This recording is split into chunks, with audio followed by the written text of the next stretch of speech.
Okay, guys, so this morning I woke up like 10 minutes ago and just been laying here. And I'm laying with my kitty cats, the kitties. And I was thinking about how I haven't made a video in a month. And I haven't really fully updated you guys on why that is. So, pretty much back in August, I was playing baseball and I waited too long to slide into second base. So instead of sliding, I conveniently just jetted out my foot and my toes rammed straight into the base, and my full body weight went into my ankle joint and it tipped me over the base. Afterwards, I thought I just sprained my ankle and I would be fine. Turns out I did a little bit more. So after I injured myself, I waited a week before going into the ER because I thought I just sprained my ankle, and you really don't need to go to the ER for a sprained ankle. So it was swelling so much at work, and I was on crutches that my work was like, "Hey, you should probably go get that checked out at the ER." So a couple of my coworkers, one had a stress fracture in her foot before, and said they didn't diagnose it right away, and ever since it's been driving her nuts. So I was like, okay, fine, I'll go for you guys. I'll go get the X-ray. So I went to ER. I spent 5 hours at ER waiting for results and everything. I got the X-ray. I sat down, I waited for the doctor. He's like, oh yeah, you probably just sprained it. Give it a week, rest, and then go to physio if it's not getting any better. So he asked me to try to walk on it right in front of him, and I was like, yeah, that's not happening. My body wouldn't even physically let me walk on it at all. So I went home, and then I proceeded to go to work for another week because I was like, it's fine, everything's fine. But it was swelling so much that my foot was turning purple constantly, and my toe bones started to hurt. So I was like, okay, I can't do this anymore. And the concern was giving myself RSD, regional, no, reflex, no, regional system, I forget what RSD stands for, but RSD, now known as CRPS, Complex Regional Pain Syndrome, type 1 and type 2. So I was like, okay, I'll take the time off. So I took the time off, kept going to my doctor, kept getting told it was a sprained ankle, got sent to an orthopedic eventually. That was a month later. Before that, in between, I went to the walk-in and got referred for an MSK ultrasound. Got an MSK ultrasound, found out I had a focal tear on my anterior talofibular ligament, and it was 0.4 by 0.3 millimeters or something like that. And then after that, I went to the ortho, and the ortho was like, oh, you just sprained your ankle, just walk on it, it's fine.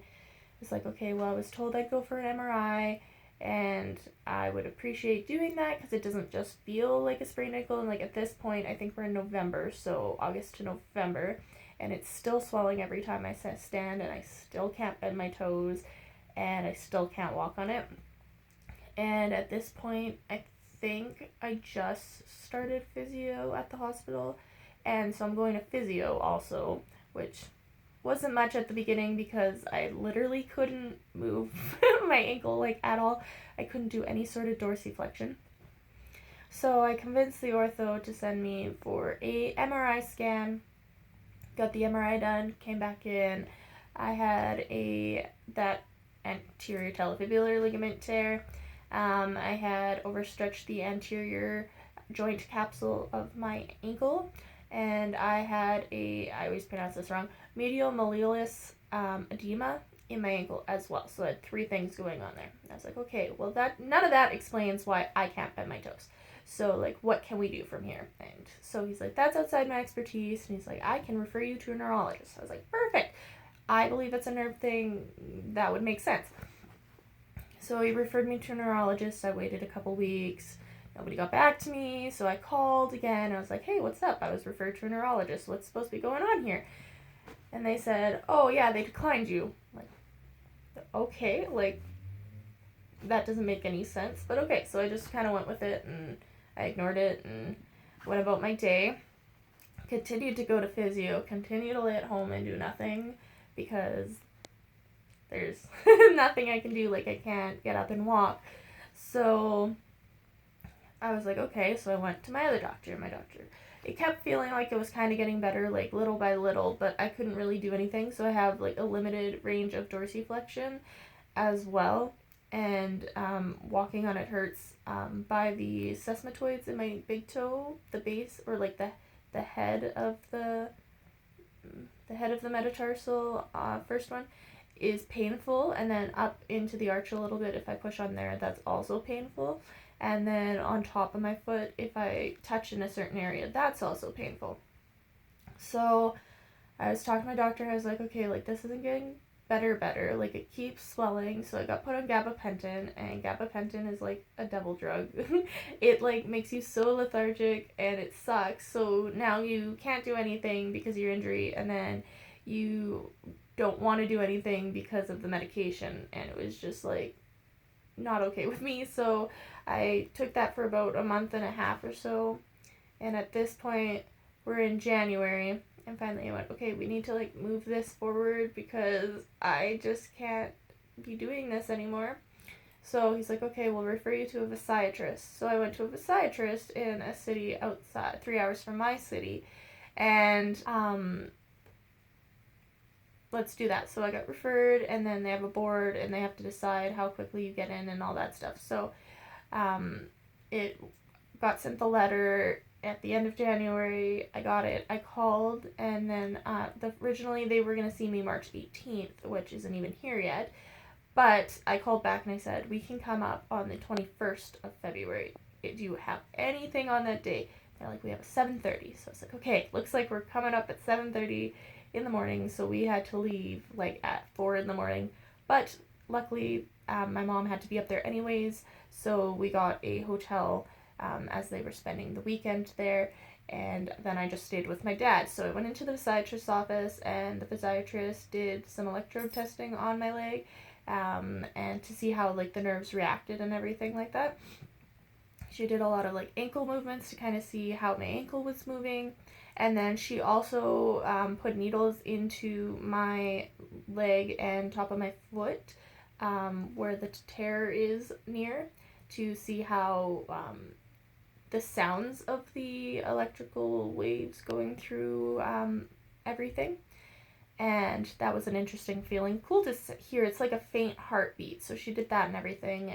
And she went out, and she came back in, and she's like, so from what she understands, she said that CRPS type 2, which is where you have nerve damage, and that's probably why I'm having a lot of my issues. But she'll also send me for a bone scan to ensure how everything is going with that. So I was like, okay, we'll go for a bone scan. So she's like, once you go for the bone scan, then you can like rebook with me or whatnot. So I'm rebooked for April 1st with her. I go and I do the bone scan on a Friday. I get results on the Tuesday. So with the bone scan, they inject you with a small amount of radioactive liquid. It's like a phosphate mixed with time something, Timazin, something along those lines. But so we had to go and get that done. So as I was laying there, I could see the picture uploading on the screen, and I noticed one of the metatarsals was like super white, which means all of the stuff had migrated to that area. They also did a CT scan on it as well while I was in there. So I did 2 different scans. I had to come back 2 hours later after the first one. And when she gave me the results, she said that I bruised my tibiotalar bone, which is like the bone that sits underneath your tibia and your fibula. They sit on kind of on top, with not on top, but like the joints with the ligaments and everything sit there. So I was like, okay.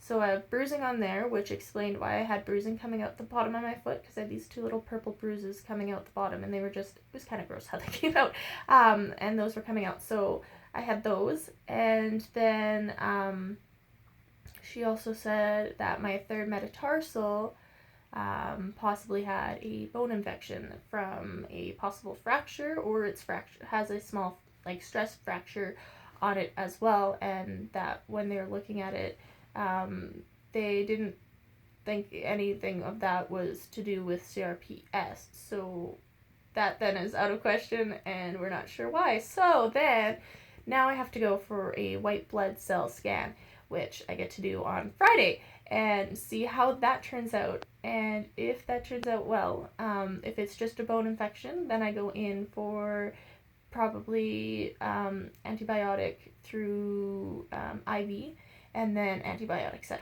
home. So that's my hope. That's the best result of it. That is it. And then from there, that's what's hopefully causing the swelling, and then I can heal faster and I don't have to deal with this anymore. We are on month 7 as of yesterday, and there's only so much you can preoccupy yourself with in the meantime. But all my video ideas have been for ones where I have to be up and about and making things and really being able to grab things and doing hands-on stuff. So that is why I haven't made a video in a while, but I will get you guys updated further in the future once I figured this out and kind of where you're going. Do physio 3 times a week, Monday, Wednesday, water physio, and then Thursdays I do on land physio. So it's getting slowly better over time, but definitely not all the way there, and 2 years is full healing, everything back to normal. They say hopefully within the year I can walk, but 2 years for what my ankle would have normally felt like. So that is why I haven't made a video in a while, so hopefully this explains that and you guys are willing to kind of wait a little bit more, and I'll try to come up with videos that I can make while injured and go from there. But thank you for everyone who has subscribed to me so far, and I hope everybody is doing well and taking care of themselves. I know that a lot of people are talking about like washing their hands and stuff. Personally, I've always thoroughly washed my hands and haven't touched my face, so I am good on that part of things. Diseases inwards, like from bacteria and like from viruses and stuff, I'm good. I don't get those. Hurting myself physically by accident, that I totally do. So I hope you guys are all well and have enough TP to last you a lifetime out there. But don't forget, seriously, like, buy food, be kind to one another. Remember that the more you fear, it actually suppresses your immune system.